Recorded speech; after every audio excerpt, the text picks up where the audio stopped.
Hello co-visualizers! How's our rendering going?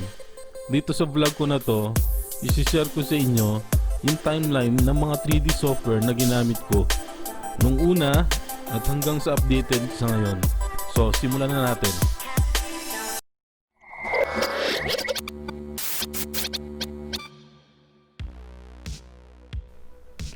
Mala blast to the past tayo nito.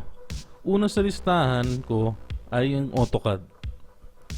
Mga year 2005, during college days, nung nagsimula akong maggamit ng AutoCAD. Pero hindi pa 3D, kundi 2D drawings pa lang. Mga working drawings, plans, elevations, mga ganon. Nung nag-apprentice na ako, dun ko naisipang mag 3D sa AutoCAD. Basic 3D ng mga houses. During apprenticeship ko, nag-decide ako na mag-enroll sa MicroCAD, isang CAD and BIM training school sa Pinas. At doon nag-enroll ako sa Autodesk BIS. Dito na ako nagsimulang matuto na pagmumodel ng mga furnitures, makabuo ng mga detalye ng bahay. At yung walkthrough animation dito ko na rin natutunan. Rendering engine na gamit ko dito ay Scanline, which is default renderer ng VIS. Nasubukan ko rin gumamit ng Mental Ray. Nung nag-work na ako sa abroad, dito sa Bahrain, sa unang company ko, dito ko nagamit yung 3D Max at pati render engine na V-Ray. So halos lahat ng version ng 3ds Max at V-Ray na gamit ko.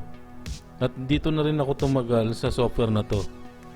Ang maganda kasi sa V-Ray ay yung GI or Global Illumination.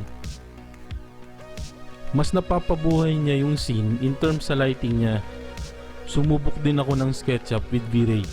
Pero mas naging 3ds Max user na ako nung second company ko dito kasi is more on furniture modeling. Kaya mas nadalian na ako sa 3ds Max sa pagmumodel. Nakapag-render din ako ng mga animation sa 3ds Max at V-Ray. May point din na mga gumamit ako ng Corona Render. Mahusay din itong render engine na to. Pero since lumabas na yung V-Ray 5 for 3ds Max ngayon, kaya nag-stick ako sa combination ng V-Ray at 3ds Max. Pero wait! Rewind backward muna tayo konti sa timeline natin.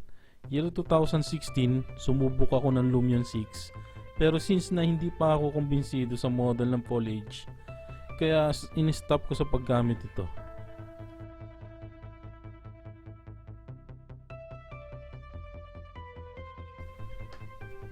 Pero nung lumabas na ang Lumion 9 and 10, dito mas naging detalyado ang entourage nila at pinabilis ang pag-render ng still images at animation.